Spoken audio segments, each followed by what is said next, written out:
दोस्तों, वीडियो को शुरू करने से पहले मैं आपको डिस्क्लेमर देना चाहूँगा कि वीडियो सिर्फ और सिर्फ एजुकेशनल पर्पज़ के लिए, यहाँ पे आपको इन्वेस्टमेंट एडवाइस नहीं दी जाती है। तो वीडियो को देखकर आप सीख सकते हैं और इन्फॉर्मेशन को ले सकते हैं। स्टार्ट करते हैं आज के बाजार के साथ में। देखिए, आज के दिन भी तेजी के साथ में क्लोज कर चुका है। निफ्टी 69 पॉइंट ऊपर है, 0.28% का जंप है। 25,050 पर निफ्टी आके बंद हो चुका है। तो 25,000 का जो मार्क है वो निफ्टी ने क्रॉस कर दिया। काफ़ी टाइम इसको लगा, लेकिन चलो ठीक है, आज 25,000 के ऊपर निफ्टी आके बंद हुआ। निफ्टी बैंक को देखें तो यहाँ पे कुछ खास नहीं था, गिरावट के साथ में बंद हो चुका है 166 पॉइंट्स नीचे। मिड कैप ने अच्छा कर दिया, 50 बीपीएस का जंप है, और स्मॉल कैप ने भी 0.30% की तेजी के साथ में क्लोज किया। साथ में दोस्तों एक और इंडेक्स है जिसको हम माइक्रो कैप कंपनीज का इंडेक्स बोल सकते हैं, उसने भी आज बहुत अच्छा किया। आपने नोटिस किया होगा आज के दिन काफ़ी सारी जो छोटी कंपनीज हैं उनके स्टॉक्स में बाइंग हुई। कुछ कंपनीज के स्टॉक्स में 20% के सर्किट भी लगे थे। तो क्या कारण है उसके पीछे का, आगे वाले वीडियो में हम बात करेंगे उसके पीछे। और साथ में अभी हम देखें तो यहाँ पे एडवांस की कंपनीज ज़्यादा है डिक्लाइन के कंपैरिजन में। सेक्टर्स को भी देख लेते हैं। तो आज के दिन इंटरेस्टिंगली आईटी ने काफ़ी अच्छा परफॉर्म किया।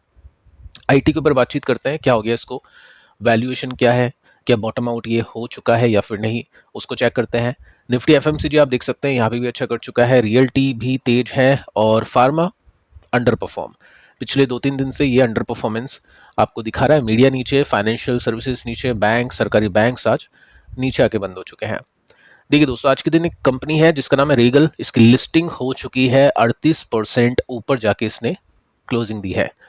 तो एक दिन में 30-38% पैसा बना इन्वेस्टर्स का। और इस तरह से पैसे बनाने के लिए आपको क्या देखना होता है, आपको जीएमपी देखना होता है, ग्रे मार्केट का प्रीमियम। जिस भी कंपनी का जीएमपी ज़्यादा है उस कंपनी में अच्छे पैसे बन सकते हैं, चांसेस काफ़ी हाई होता है।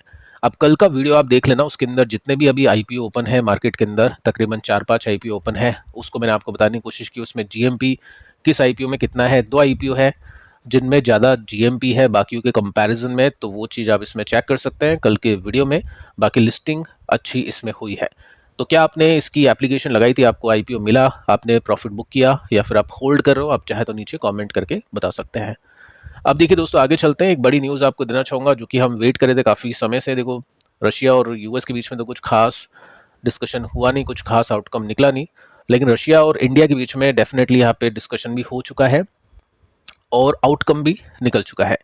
दोनों कंट्रीज़ के फॉरेन मिनिस्टर के बीच में मीटिंग हो चुकी है। कुछ झलकियाँ मैं आपको दूंगा, कुछ समरी मैं आपको बताऊंगा, और साथ में कुछ बड़ी न्यूज़ और भी है, वो मैं आपके सामने रखने वाला हूँ। निफ्टी के टेक्निकल्स के ऊपर बात करते हैं, आईटी सेक्टर के ऊपर भी डिटेल में बात करते हैं। देखिए दोस्तों, यहाँ पे आप नोट कर सकते हैं कि रशिया और इंडिया के बीच में जो संबंध है उसको मजबूती मिली है। कुछ टाइज यहाँ पे हो सकते हैं, बड़े टाइज हो सकते हैं, और जो पुतिन है वो मिलेंगे पीएम को, अपने पीएम को न्यू दिल्ली के अंदर लेटर दिस ईयर। ठीक है, जल्द ही मिलने वाले हैं। Good news. आगे चलते हैं, इस मीटिंग के अंदर क्या आउटकम निकला है उसको एक बार हम चेक कर लेते हैं। देखो दोस्तों, 11:28 से ये न्यूज़ आना शुरू हो जाती है और उसके बाद में मार्केट के अंदर एक इम्पैक्ट होता है पॉजिटिव। स्टार्टिंग अगर आपने देखी होगी निफ्टी की तो नेगेटिव था, लेकिन चलो जैसे जैसे ये न्यूज़ आई 11:30 के आसपास और उसके बाद में कंटिन्यूसली न्यूज़ का फ्लो आना शुरू हुआ, तो मार्केट ने अच्छा परफॉर्म किया। देखो दोस्तों, यहाँ पे मेंशन कर रखा है कि रशियन एम्बेसी जो इंडिया में आई है वो प्रिडिक्ट कर रही है 10% वाई बेसिस की growth in India Russia trade. बहुत बड़ी बात है, 10% की ग्रोथ। अगर आप यूएस के साथ में ट्रेड नहीं करोगे तो रशिया ने बोला कोई दिक्कत नहीं है, यूएस ने आपके दरवाजे बंद कर दिए हैं, तो आप अपने जो प्रोडक्ट्स हैं उनको रशिया में बेच सकते हैं। साथ में दोस्तों आप नोट कर सकते हैं, यहाँ पे मेंशन कर रखा है कि कंफर्म किया है ऑयल इंपोर्ट स्टडी, यानी कंटिन्यूसली डिस्पाइट पॉलिटिकल इशू, ये जो पॉलिटिकल इश्यूज चल रहे हैं उसके बावजूद भी हम इंपोर्ट करें रशिया से तेल। अभी हो सकता है कुछ जो कंपनीज है उनके ऊपर सैंक्शन लगे हैं, तो वो कंपनीज हो सकता है इंपोर्ट नहीं कर पा रही हो, लेकिन वैसे अगर हम देखें ओवरऑल यहाँ पे कंफर्मेशन मिल चुका है कि ऑयल इंपोर्ट चल रहा है। अपने लिए काफ़ी अच्छा है क्योंकि सस्ते में ऑयल मिलेगा। मैक्सिमम जो यूज़ होता है अपन इंपोर्ट करके करते हैं, तो इन्फ्लेशन के लिए भी काफ़ी अच्छी बात है। ये यहाँ पे कंफर्मेशन रशियन एम्बेसी ने दिया है। आगे चलते हैं।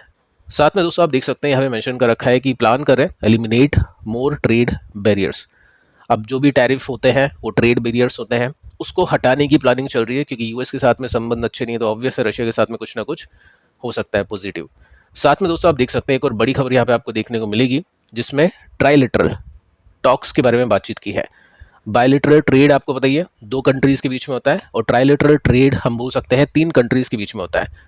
अब यूएस की बात करें तो यूएस खफा है रशिया से, इंडिया से, चाइना से, तो कौन कौन सी तीन कंट्रीज हैं जो आपस में ट्रेड करने की बात करिए? ऑब्वियस है रशियन, यानी रशिया, इंडिया और चाइना।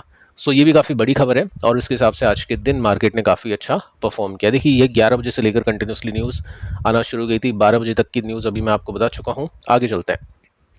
12:42 पे एक न्यूज़ आती है कि रशियन एम्बेसी ने रिपोर्ट किया कि 90% इंडिया रशिया के जो भी ट्रेड हुए हैं उसका पेमेंट हुआ है रुपये और रूबल में, यानी डॉलर यहाँ पे कहीं नहीं है। 10% होगा डॉलर या बाकी यूके की करेंसी, बाकी सब कुछ रुपीज़ और रूबल में ट्रेड हो चुका है। साथ में आप देख सकते हैं यहाँ पे मेंशन कर रखा है कि कंफर्मेशन मिल चुका है कि रशियन फर्म्स एक्सेप्ट कर रही है रुपी पेमेंट्स को। सो ये भी काफ़ी बड़ी बात है। ठीक है, तो अच्छी अच्छी न्यूज़ यहाँ पे आती हुई देखने को मिली मार्केट को और उसके हिसाब से मार्केट ने अच्छा परफॉर्म कर दिया। क्लोजिंग बेसिस पे देख सकते हैं, जैसे यहाँ पे आपको मैं बता देता हूँ 11 बजे के आसपास निफ्टी का क्या प्राइस था, टीजी बनी, ठीक है, यहाँ पे न्यूट्रल हुआ निफ्टी। उसके बाद से कंटिन्यूसली जो न्यूज़ का फ्लो था वो निफ्टी को ऊपर लेकर गया। एंड में छोटी सी प्रॉफिट टेकिंग यहाँ पे देखने को मिली निफ्टी में, जो कि ऑब्वियस है। और क्लोजिंग निफ्टी ने दी है 69 पॉइंट्स ऊपर, 0.28% के आसपास, 25,050 के आसपास निफ्टी ने आज क्लोज करके दिखाया है। ठीक है, अब देखिए दोस्तों, यहाँ पे आप नोट कर सकते हैं कि रशिया वेलकम कर रहा है इंडियन एक्सपोर्ट्स को, यानी जो इंडियन गुड्स है उसको, क्योंकि 50% यूएस टैरिफ लग चुका है। तो यूएस कोई दिक्कत नहीं, रशिया मार्केट ओपन है।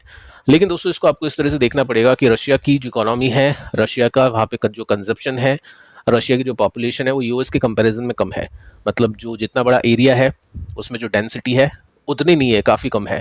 ठीक है, तो अपने को ये नहीं सोचना कि अपन यूएस को हटा सकते हैं अपने एक्सपोर्ट्स में और रशिया को ऐड कर सकते हैं। दोनों कंट्रीज़ के साथ में अपने को डिप्लोमेसी बना के चलनी पड़ेगी, तभी काम होगा। लेकिन चलो ठीक है, यूएस के ऊपर एटलीस्ट इसकी वजह से थोड़ा सा प्रेशर बन सकता है कि यूएस अगर कुछ नेगेटिव इम्पैक्ट डालेगा इंडियन इकोनॉमी के ऊपर, तो बाकी दो कंट्रीज़ इंडिया के साथ में खड़ी हैं, जो कि हम बोल सकते हैं रशिया है और चाइना है। एशियन मार्केट के अंदर ये दोनों कंट्रीज़ काफ़ी इंपॉर्टेंट है, इंडिया चाइना।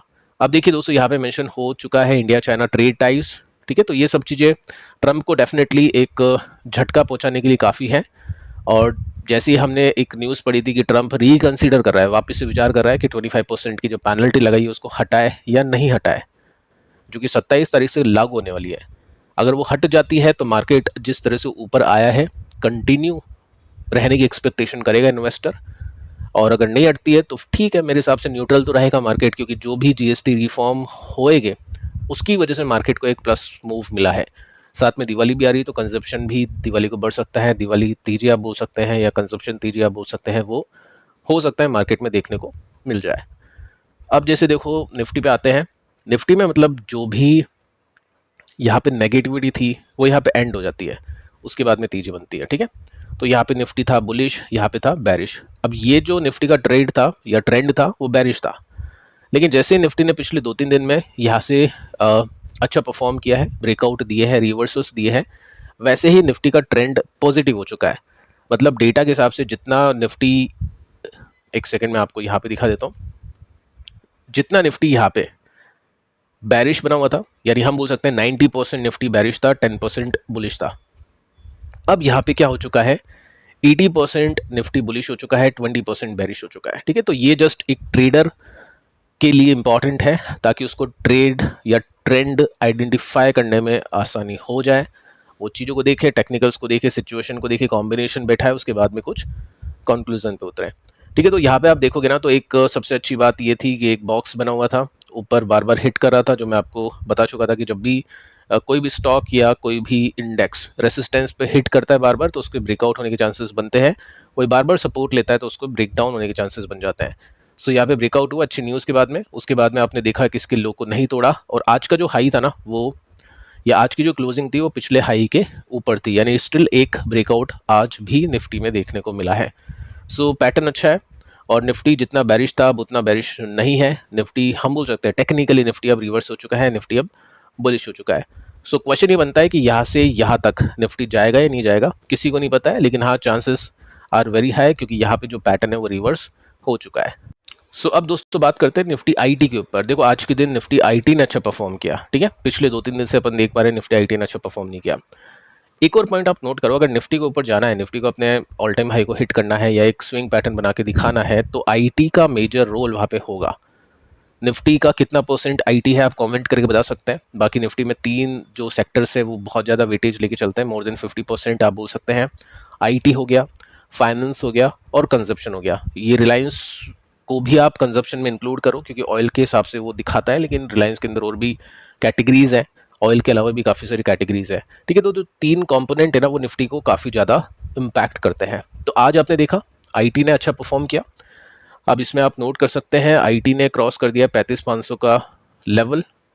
आईटी इंडेक्स की बात कर रहा हूँ। बाइंग हुई इन्फोसिस के अंदर, कोफोर्ज के अंदर, एम्फेसिस के अंदर। ठीक है, जेरोम पोवेल की स्पीच से पहले देखो, कारण कुछ भी आपको बता देंगे कि चलो इनकी स्पीच उससे पहले, अभी कल भी अगर टीजी होती तो भी ये लिख देते हैं, नहीं होती। ठीक है, ये सब चीज़ें छोड़ो, आपको जस्ट ये देखना है कि निफ्टी आईटी में आज अच्छी बाइंग हो चुकी है। अब देखिए आगे चलते हैं, हम ये देखते हैं कि निफ्टी आईटी की वैल्यूएशन वाइज सिचुएशन क्या है अभी के समय। ठीक है, सो उसको एक बार हम चेक कर लेते हैं। 25 का पी रेशियो अभी निफ्टी आईटी का है। ये निफ्टी का नहीं है, ये निफ्टी आईटी का है। निफ्टी आईटी कितना बड़ा है? निफ्टी आईटी में जितने भी कंपनीज हैं उनके मार्केट कैप को ऐड कर ले, कंबाइन कर ले, तो उसमें 29 लाख करोड़ रुपीस का मार्केट कैप बन जाता है। ठीक है, आगे चलते हैं। अब देखिए इंटरेस्टिंगली अगर आप देखोगे ना निफ्टी आईटी का पिछले 10 साल का वैल्यूएशन का इतिहास, तो कोविड के बाद में काफ़ी रिफॉर्म हुआ है। कोविड के बाद में लोगों को पता चला कि वर्क फ्रॉम होम से भी कंपनियां चल सकती है, वो भी कॉस्ट कटिंग में सहायता करते हैं, और भी काफ़ी सारी चीज़ें। टेक्नोलॉजी को ज़्यादा लोग यूज़ करने लग गए तो इनकी डिमांड बढ़ गई, इनकी वैल्यूएशन री-रेट हो गई।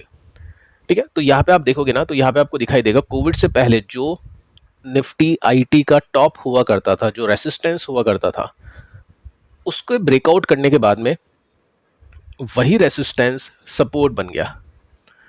स्टॉक्स में भी ये होता है, वैल्यूएशन के अंदर भी ये होता है, क्योंकि अल्टीमेटली सब कुछ चार्ट बेसिस पे चीज़ें चलती है। ये साइकोलॉजी होती है, सेंटिमेंट होते हैं जो अपने को इशारा करते हैं। अब आप देखोगे ना, तो यहाँ पे हुआ क्या है, पहले जब निफ्टी ने एक तेजी पकड़ी थी, ये 2022 की मैं बात कर रहा हूँ, यहाँ पे आप देख सकते हैं ये 21 का डेटा है, सो इसको आप 22 ले लो। 22 में जो ये तेजी बनी थी निफ्टी में, वो 25 के आसपास या 24 के आसपास के सपोर्ट से बनी थी। ठीक है, अभी आप देखोगे वापस से एक बार निफ्टी ने यहाँ पे हिट किया था 24-25 का सपोर्ट, उसके बाद में एक स्पाइक देखने को मिला था।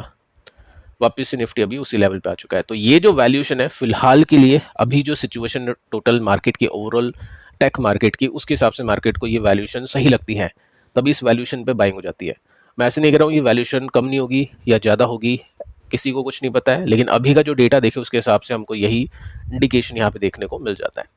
ठीक है, तो आगे चलते हैं। एक ये कारण है काफ़ी इंपॉर्टेंट कि निफ्टी आईटी अभी अपनी वैल्यूएशन के सपोर्ट के आसपास आ खड़ा है।